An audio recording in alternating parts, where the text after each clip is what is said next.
Mutton biryani বরের হাতের দাও। দেখো কেমন হয়েছে। এই দেখো মাটনের সাইজ দেখো, ওরে বাবা দারুণ হয়েছে। আলু তো দারুণ সিদ্ধ হয়েছে। দেখে দেখো তো আলুটা ভাঙো তো। এই দেখো সুন্দর সিদ্ধ হয়েছে। মাটনটা একটু টিপো তো, নরম হয়েছে নাকি? দারুণ। মা ছিঁড়ে যাচ্ছে তো মাটন। ওয়াও, যাক তাহলে করতে পারলাম। এবার খেয়ে দেখি একটু টেস্টটা কেমন হয়েছে। বাবাকে রিভিউ নাও, বাবা রিভিউ নাও কেমন হয়েছে। বাবা কেমন হয়েছে? কেমন হয়েছে বিরিয়ানি? আমার বাবা ডিম খাচ্ছে শুধু। আচ্ছা আমি খেয়ে দেখি।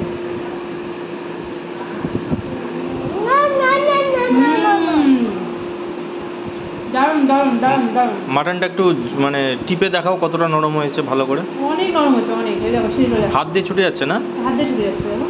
যাক তাহলে সাকসেস হলাম। দারুণ হয়েছে। Thank you. আসছে। আর চাপটা আচ্ছা দেখি একটু খেয়ে দেখি। এটা হচ্ছে চিকেন কিমা সরি চাপ বলছি, কিমা। বাহ দারুণ হয়েছে তো, দারুণ হয়েছে, খুব টেস্টি।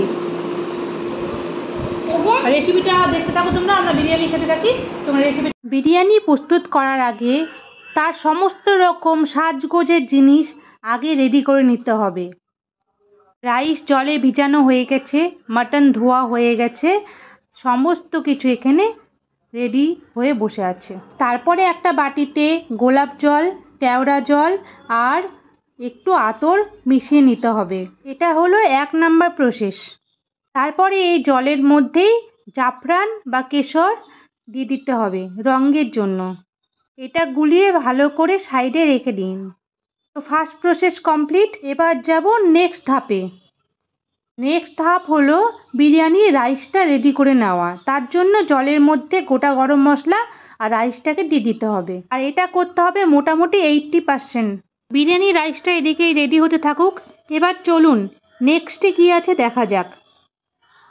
নেক্সট ধাপে আছে মশলা তৈরি করা। তো এখানে মিক্সিতে বাটা হবে রসুন, আদা এবং কাঁচা লঙ্কা। ওদিকে মশলা কমপ্লিট আর রাইসটাও হয়ে গেছে। এবার রাইসটাকে একটু ছড়িয়ে রেখে দিব যাতে রাইসটা ভালোভাবে ঝরঝরে হয়ে যায়। তারপরে ধাপ হচ্ছে বিরিয়ানির মশলা তৈরি করা। তো বিরিয়ানির মশলার জন্য এখানে নেওয়া হয়েছে দারচিনি, এলাচ, লবঙ্গ আর সাথে নেওয়া হয়েছে শাহ জিরা আর শাহ মরিচ। এগুলো ভালো করে শুকনো খোলায় ভেজে গুঁড়ো করে নিব। তাহলে আমাদের রেডি বিরিয়ানি মশলা। এই বিরিয়ানি মশলার মধ্যে যে ফ্লেভারটা থাকে বাজারের বিরিয়ানি মশলার মধ্যে কিন্তু সেই ফ্লেভারটা পাওয়া যায় না। তারপর নেক্সট ধাপ হচ্ছে আলুটাকে ভালো করে ফ্রাই করে নেওয়া। আলুটার মধ্যে একটু লবণ আর হলুদ দিয়ে ভালো করে লালচে লালচে করে ভেজে নিতে হবে। কারণ বিরিয়ানির মধ্যে থাকা সেই বড় বড় আলু দেখেই তো আমাদের মনটা খুশিতে ডগমগ হয়ে যায়। বিরিয়ানি খাওয়ার সময় আমরা আগে চিকেনটাতে হামলা করি না, আগে সেই আলুটাতেই হামলা করি। আমাদের আলুটা ফ্রাই হয়ে গেছে। এদিকে দেখো আমাদের বিরিয়ানি মশলাও রেডি। আর এই বিরিয়ানি মশলার সাথে আমরা মিশাবো জায়ফল।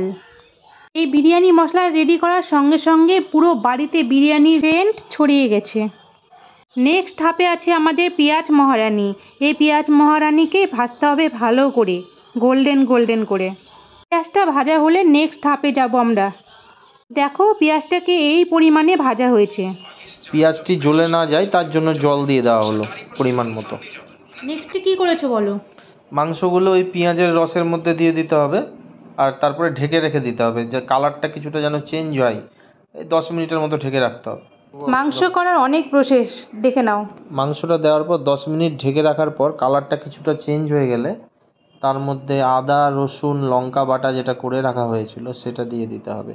দিয়ে 1.5 ঘন্টা রাখতে হবে যাতে ওই গন্ধটা মানে পেঁয়াজ, আদা, রসুনের যে গন্ধটা যাতে ঠিকঠাকভাবে যেন নষ্ট। এবার কালারটা চেঞ্জ হয়ে গেলে কাশ্মীরি লঙ্কার গুঁড়া আর স্বাদ মতো লবণটা দিতে হবে। দিয়ে আধা ঘন্টা ঢেকে রাখতে হবে। আবার আধা ঘন্টা? এবার আধা ঘন্টা ঢেকে রাখার পর 60% যখন মাংসটা হয়ে যাবে তখন টক দই দিতে হবে। দিয়ে এবার 1.5 ঘন্টা মাংসটা ঢেকে রাখতে হবে। হ্যাঁ, এবার মাংসটা রেডি হয়েছে। মাংসটা আলাদাভাবে তুলে রাখতে হবে, জুসটা আলাদা করতে হবে। এ বাবা, একদম তো খানদানি বিরিয়ানি করছো। মাংস আলাদা আবার জুস আলাদা, দারুণ ব্যাপার তো। চলো নেক্সটে দেখি কি করা হচ্ছে। এবার মাংসের জুসটা বের করে নিলাম বিরিয়ানি করার জন্য। এ বাবা, এই জুসের মধ্যে আবার গোলাপ জল, কেওড়া জল, আবার বিরিয়ানি মশলা, দারুণ ব্যাপার তো। নেক্সটে কি করবে বলো? এরপর বিরিয়ানি মশলা দিলাম, দুধ দিব, কেওড়া জল আর গোলাপ জল, এই দুটো দিয়ে মিশ্রণটি তৈরি করে নিলাম, এই জুসটি। ভয়ঙ্কর বিরিয়ানির প্রসেস চলছে তো। প্রিমিয়াম বিরিয়ানি খেতে গেলে ভয়ঙ্কর প্রসেসই হয়, যেমন তেমন প্রসেস করলে বিরিয়ানি হয় না, মাংস ভাত হয়ে যায়। নেক্সটে কি দমে বসাবে নাকি? দমে বসানোর প্রসেসটা বলে দাও। প্রথমে হাঁড়ির নিচে মাংসগুলোকে দিয়ে জুসটা দিয়ে দিতে হবে, যে জুসটা তৈরি করলাম। তারপর আবার আলুগুলো দিতে হবে। তারপরে বিরিয়ানি মশলা দিলাম, বিরিয়ানি মশলাটা দিয়ে দিলাম। তারপর দিয়ে দিব খোয়া ক্ষীর।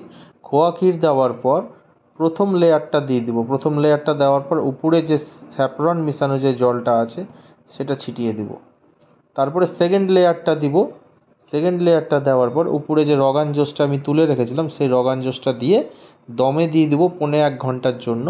তারপরে আধা ঘন্টা থাকবে রেস্টিংয়ের জন্য। তারপরে আমি হাঁড়িটি খুলব। দুপুর তো হয়ে গেছে, তার উপর একটু একটু খিদে পেয়েছিল, এদিকে বিরিয়ানির গন্ধে আরও খিদে বেড়ে গেল। এটা সত্যি, বিরিয়ানি করতে কিন্তু অনেক সময় লাগে। এমনি এমনি বিরিয়ানি তো আর টেস্টি হয়ে ওঠে না। যে যত সময় নিয়ে বিরিয়ানি বানাতে পারবে তার বিরিয়ানি তত টেস্টি হবে। আর খিদে মানছে না, এবার বসেই যায় টেবিলে। তাড়াতাড়ি করে খেতে দাও তো। ফুলজা শিমশিম। আমি আর ছেলে একদম থালা নিয়ে রেডি হয়ে গেছি, কখন বিরিয়ানিটা থালাতে পড়বে সেই অপেক্ষায় বসে আছি। আহা, কালার কি সুন্দর এসেছে।